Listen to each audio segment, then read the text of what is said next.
오늘 우리가 1월 둘째 주를 만나면서 어떻게 보면 새해의 그런 희망, 소망, 이것을 우리가 함께 논하는 그런 시간입니다. 그러나 그럼에도 불구하고 우리에게는 또 코로나라고 하는 이런 엄중한 상황이 벌어져 있습니다. 한 47년 만에 대전은 제일 추웠다 그러죠. 엊그저께 금요일 날 영하 17.1도로 이렇게 나왔어요. 그리고 전국이 다 그렇게 기록적인 한파를 보였습니다. 그럼에도 불구하고 하나님께서 우리가 함께 예배할 수 있는 그런 특권을 주셔서 감사드리고, 또 지금 이 시간에 어디 유튜브 딴 데로 안 가고 우리 교회 고정해서 함께 예배 드리는 분들에게 특별한 은혜가 있기를 바랍니다. 그래서 어떻게 보면 참 이게 어려운 시기예요. 경계도 무너지고 그동안에 했던 모든 것들이 다 비정상적인 것으로, 이전에는 그게 비정상이에요. 지금은 이제 그게 정상이 돼버리는 이런 일들이 벌어지고 있습니다. 그럼에도 불구하고 우리가 계속 지녀야 되는 그런 것이 있습니다. 그거는 우리가 교회라고 하는 사실입니다. 고린도전서 3장 16절에서 너희가 하나님의 성전인 것과 하나님의 성령이 너희 안에 거하시는 것을 알지 못하느냐, 이렇게 말씀하셨어요. 우리는 교회입니다. 우리 안에 예수님이 계시고 우리는 가장 거룩하고 성결하고 가장 드높은 그런 가치를 지닌 영원한 가치를 지금 걸어 다니며 현시하는 그런 교회입니다. 그래서 이 교회의 가치, 교회가 지니고 있는 영광, 교회의 위상, 이것은 절대로 바뀔 수가 없는 것입니다. 오늘 우리는 세례 요한을 보면서 세례 요한을 통해서 하나님은 교회가 어떻게 되기를 바라시는가, 교회이기 때문에 무엇을 해야 되고 교회이기 때문에 어떤 분별력을 가지고 있어야 되느냐 하는 말씀을 나누기를 원하십니다. 먼저 여러분, 오늘 교회의 그런 정체성, 교회의 정체성을 가지고 있는 일들이 하는 것이 뭐냐 하는 것입니다. 세례 요한은 여러분도 잘 아시다시피 제사장 가문에서 태어난 사람이에요. 그러니까 기득권을 가지고 있는 거예요. 종교 기득권을 가지고 있는 사람이에요. 충분히 제사장의 직을 세습할 수 있는 그런 위치에 있던 사람입니다. 그럼에도 불구하고 세례 요한은 빈들에서 키워집니다. 빈들에서 양육이 되는 거죠. 그리고 지금 요단강까지 나와 있습니다. 자, 그런데 그곳에서 하나님이 하신 일이 뭐예요? 요단강에서부터 그가 세례를 주기 시작하니까 전역 예루살렘과 유대와 저쪽 요단강 동편에서부터 전체 지역이 다 세례 요한에게 반응해서 세례 요한에게 세례를 받으러 나왔다고 했습니다. 세례 요한은 말 그대로 지난 400년 동안의 영적인 암흑기를 깨고 구약 시대의 마지막 선지자로 서 있는 그런 사람이에요. 그러니까 이 세례 요한이 가지고 있는 그런 그 삶의 비중, 그죠? 그리고 그가 지니고 있는 그런 어떤 상징성, 이런 거는 이루 말할 수가 없는 것입니다.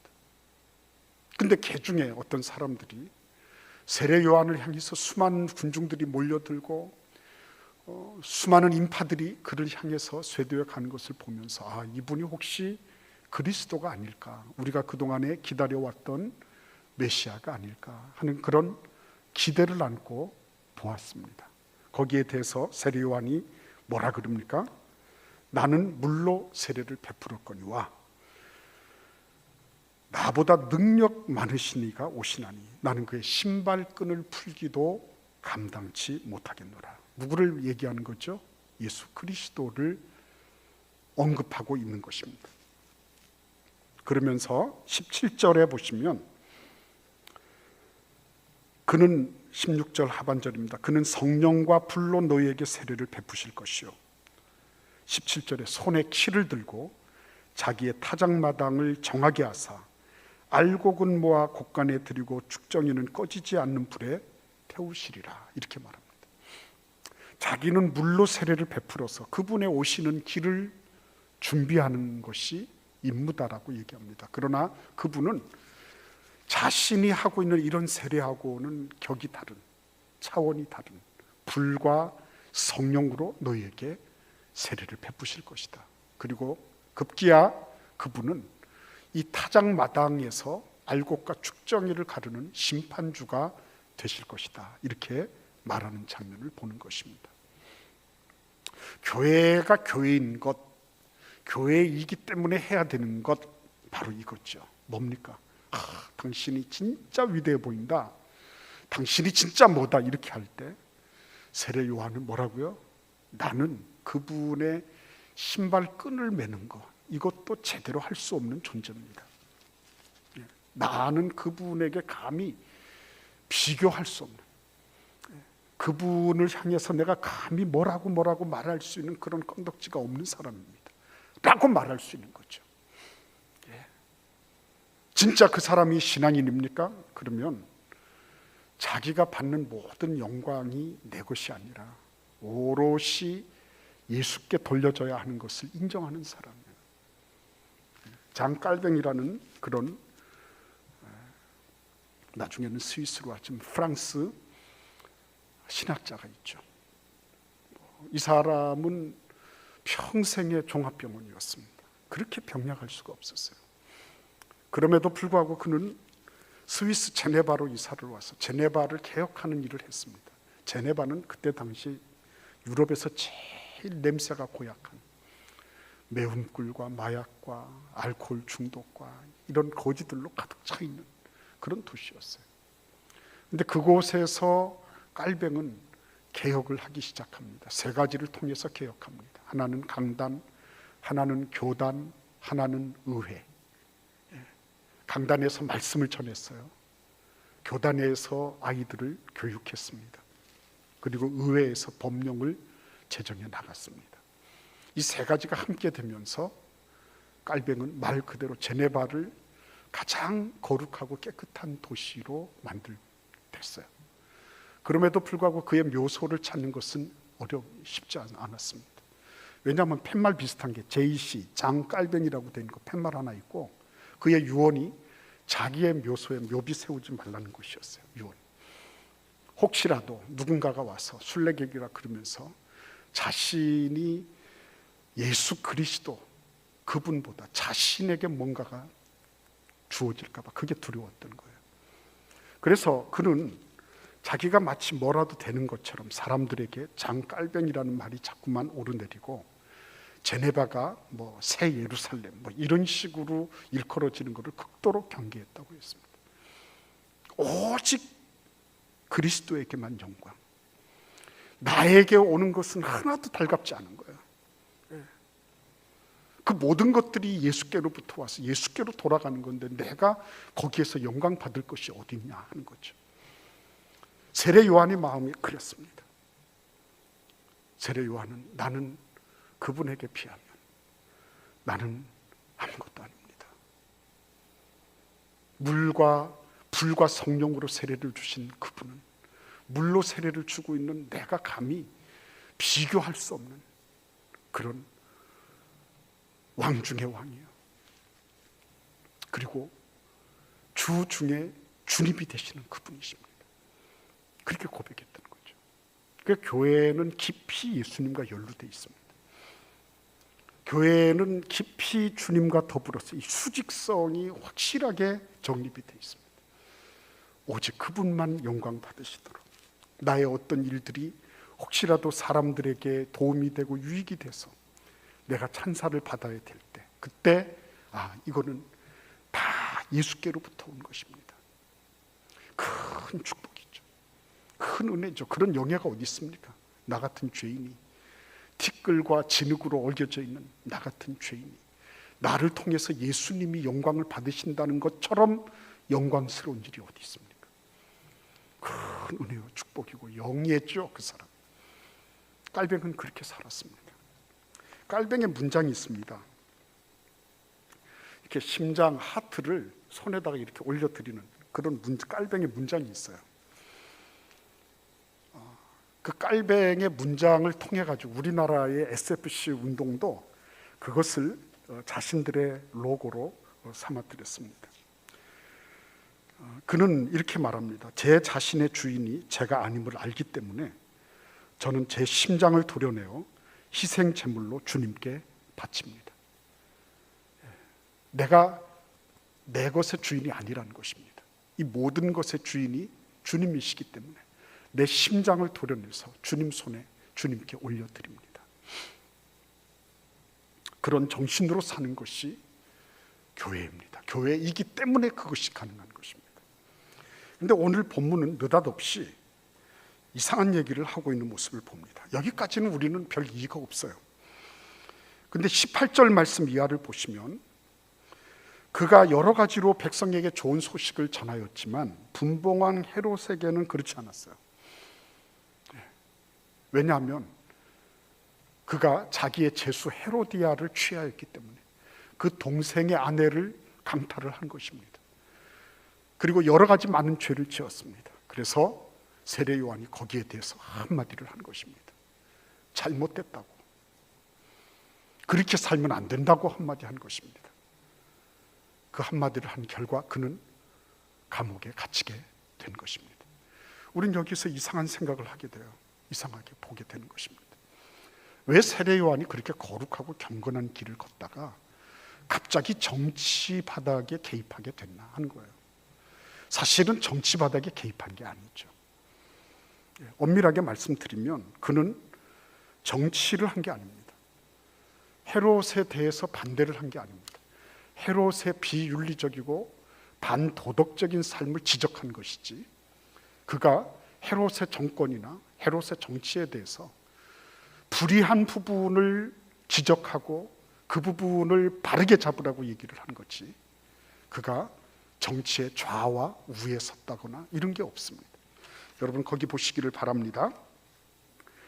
누가복음 3장 12절에 보시면 무리들도 오고 세리들도 오고 군인들도 오고 여러 부류의 사람들이 세례 요한이 세례를 베풀 때 와서 묻습니다. 우리가 어떻게 해야지 그러면 주님이 오시는 길을 예비할 수 있겠습니까? 이렇게 물어요. 그런데 세리들에게 이렇게 말하고 있습니다. 13절에 보시면 부과된 것 외에는 거두지 말라. 그때 당시 로마 제국에서 세금을 거두는 일을 이 세리들이 대행하고 있었습니다.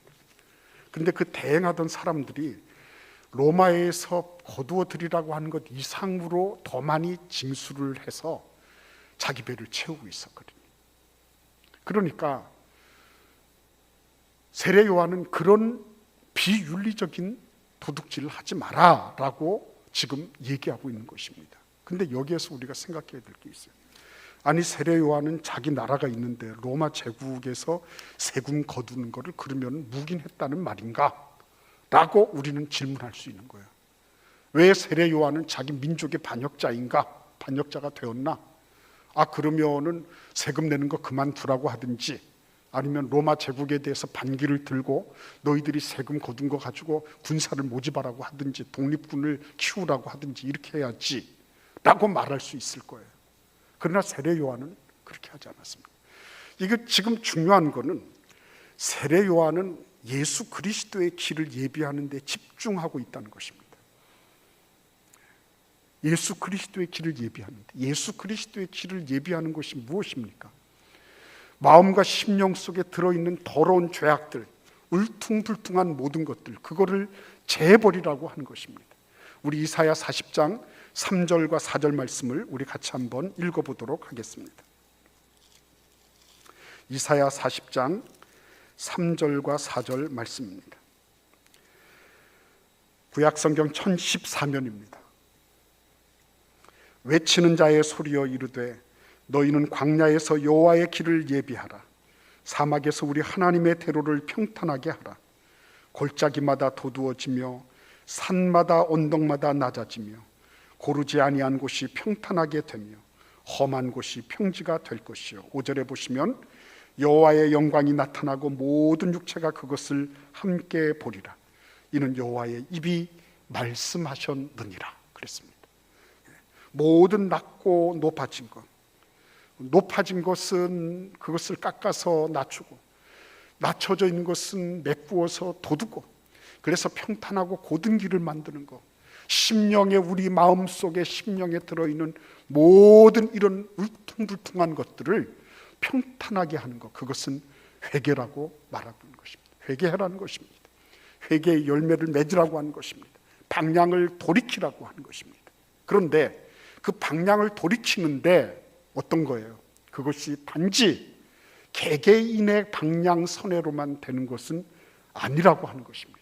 여기에서 우리는 그렇구나, 교회는 이런 곳이구나, 교회는 이것 때문에 존재하구나 하는 것을 알게 되는 것입니다. 교회가 어떻게 존재한다고요? 거기 보시면 세례 요한은 불과 성령으로 세례를 주신다, 그리스도가 그런다고 말씀하셨어요. 누가는 그 말씀을 그대로 받아가지고 뭐라 그랬습니까? 사도행전 1장 8절에 성령이 너희에게 임하시면, 너희가 성령의 세례를 받으면 권능을 받고 예루살렘과 온 유대와 사마리아와 땅끝까지 이르러 내 증인이 되리라, 이렇게 말씀하시는 것입니다. 그런데 여기에서 그 단위가 뭐라고요? 예루살렘이에요. 예루살렘 전체 도시입니다. 너희가 성령에 임하셔서 너희가 권능을 받으면 너희 교회가 부흥하고 라고 말씀하시지 않고 전체 예루살렘이 복음화될 것이다. 그리고 뭐라고요? 온 유대, 사마리아, 땅끝까지 전체 지역입니다. 전 열방입니다. 여러분, 세례 요한의 마음속에 개개인을 향하여서 당신들 회개하십시오.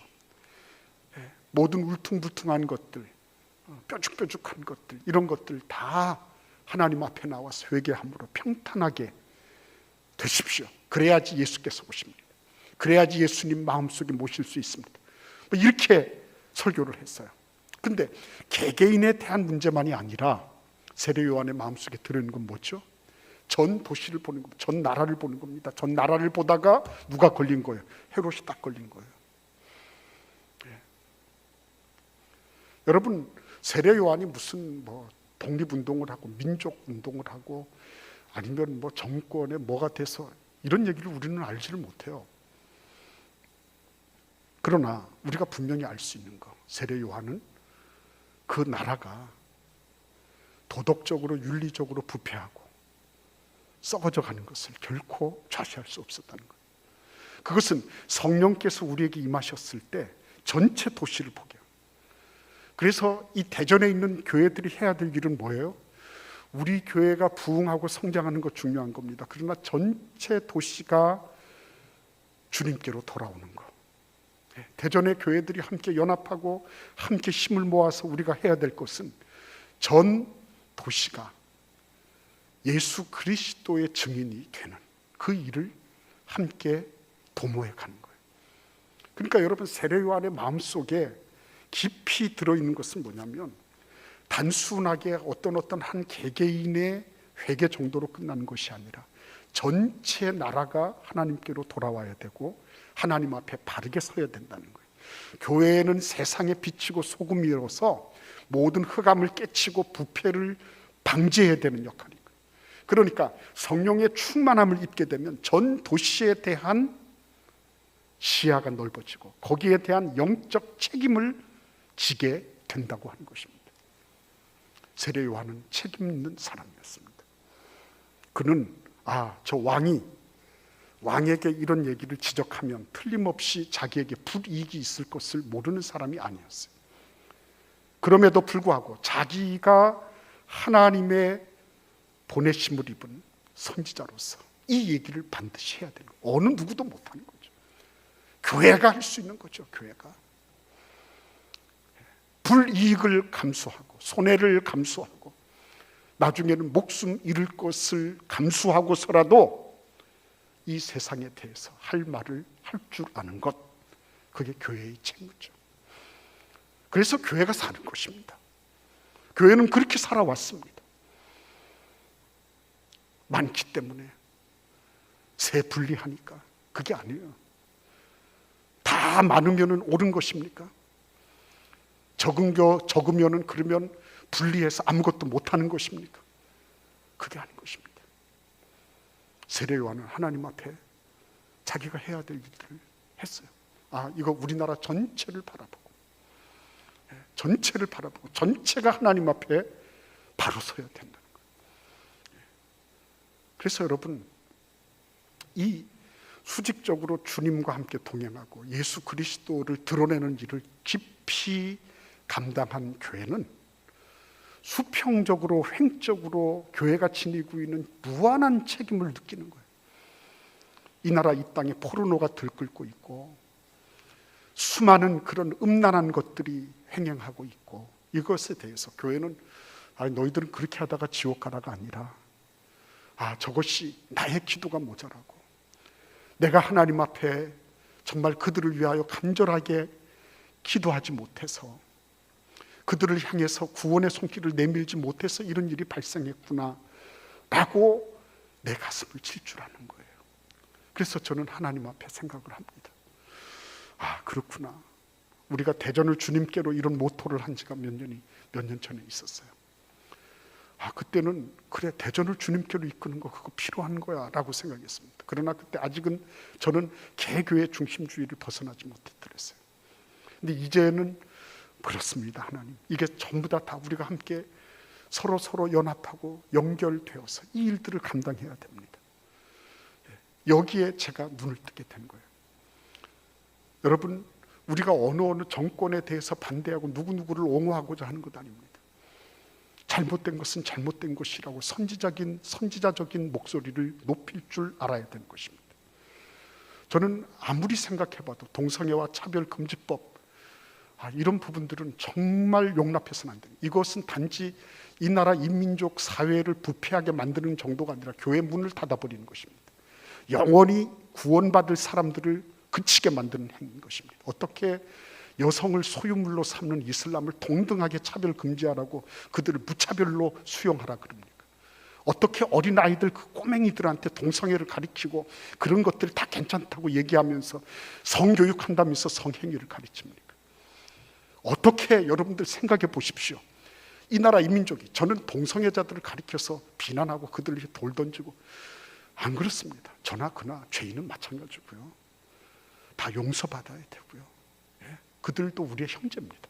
그러니까 그들에 대해서, 그들을 향해서 차별하고 그들에게 린치를 가하고 사회적인 불이익을 주고, 그거 아닙니다. 그러나 성경이 말씀하고 있는 동성애에 대한 분명한 기준을 말 못하게 만들고 그것을 예방하고 막아야 되는 교회가 거기에 대해서 표현을 하지 못하도록 만들고 재갈을 입에 물리는 것, 거기에 대해서 그대로 그것을 묵인하고 넘어가라는 것입니까?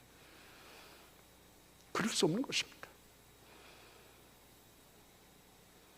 세례 요한은 스스로를 도덕교사, 윤리교사로 자신을 자임했어요. 가장 낮고 천한 곳 빈들에서 자랐지만 가장 드높은 그런 사회의 윤리 도덕적인 기준을 기대하고 있었어요. 그게 교회가 할 일이에요. 비록 힘들고 어려워도 교회는 교회여야 됩니다. 정권의 앞제비가 되고 어느 한쪽에 서서 다른 쪽을 평론하고 비난하고, 그게 아니라 하나님의 말씀 중심에 서서 좌가 됐든지 우가 됐든지 하나님 말씀에 바르지 못한 것에 대해서 올바르게 그 부분을 정리하고 넘어갈 줄 알고, 그런 것이 교회인 것입니다. 그래서 여러분, 오늘 이 세례 요한은 횡적으로 자기 책임을 다하고자 하는 그런 몸부림을 치다가 옥에 갇혔습니다. 거기까지였어요. 그는 다시 추록하지 못합니다. 다시 자유의 몸이 되지 못하고, 헤로디아의 딸이 한번 춤 한번 추고, 그 다음에 목이 댕강 잘려서 소반 위에 달려가지고 오는 그런 비참한 죽음을 맞이하게 됐습니다.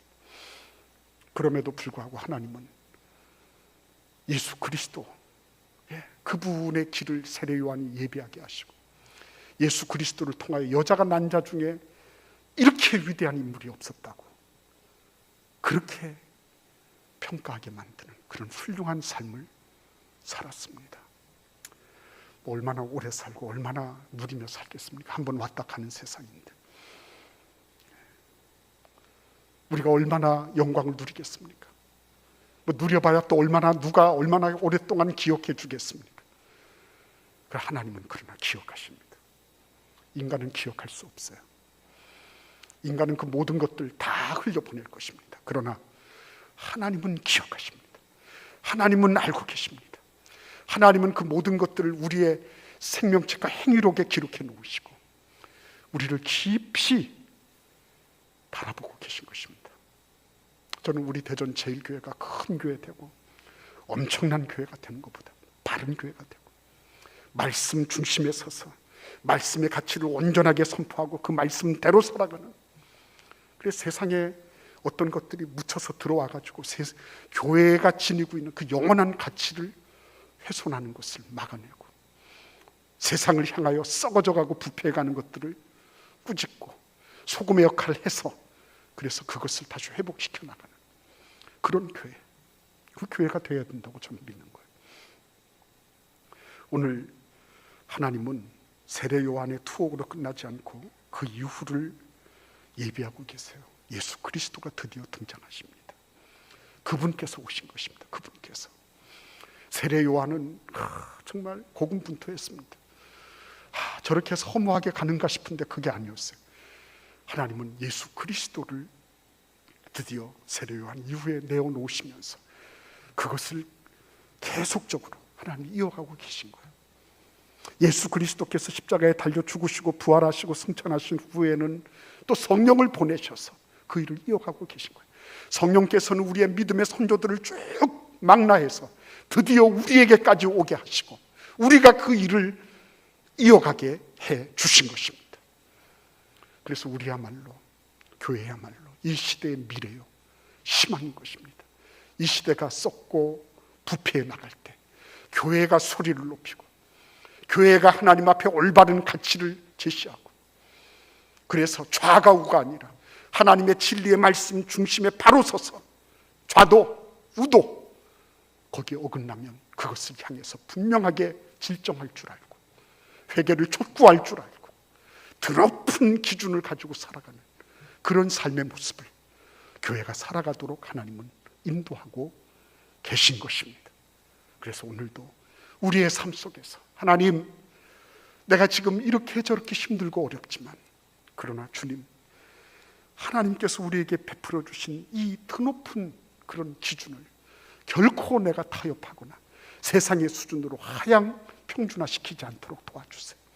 내가 그 길을 힘껏 붙잡고 갈 수 있게 해주세요 하는 그런 간절한 열망과 그런 몸부림이 우리 모두에게 있기를 기원하는 것입니다. 쉽지 않을 것입니다. 그러나 하나님은 이 쉽지 않은 길에, 이 좁은 길에 놀라운 영광의 면류관을 예비하고 계심을 믿으십시오. 함께 기도하겠습니다. 고마우신 하나님, 감사합니다. 답답하고 그리고 캄캄합니다.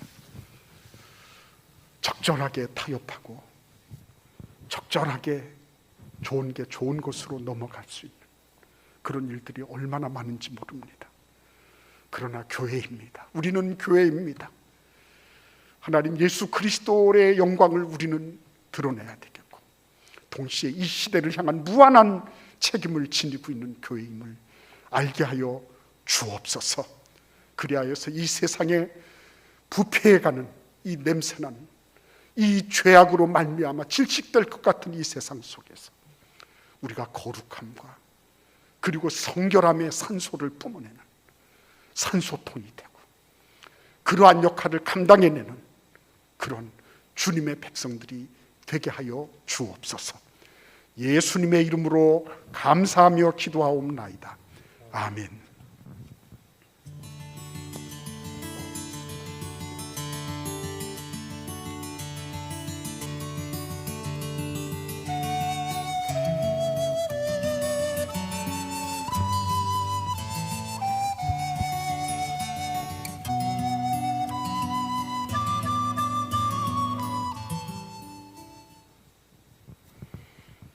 이 시간에는 광고에 드린 대로 명예권사 추대식을 갖도록 하겠습니다. 지금부터 2020년 명예권사 추대식을 시작하겠습니다. 담임 목사님께서 예식사를 해주시겠습니다.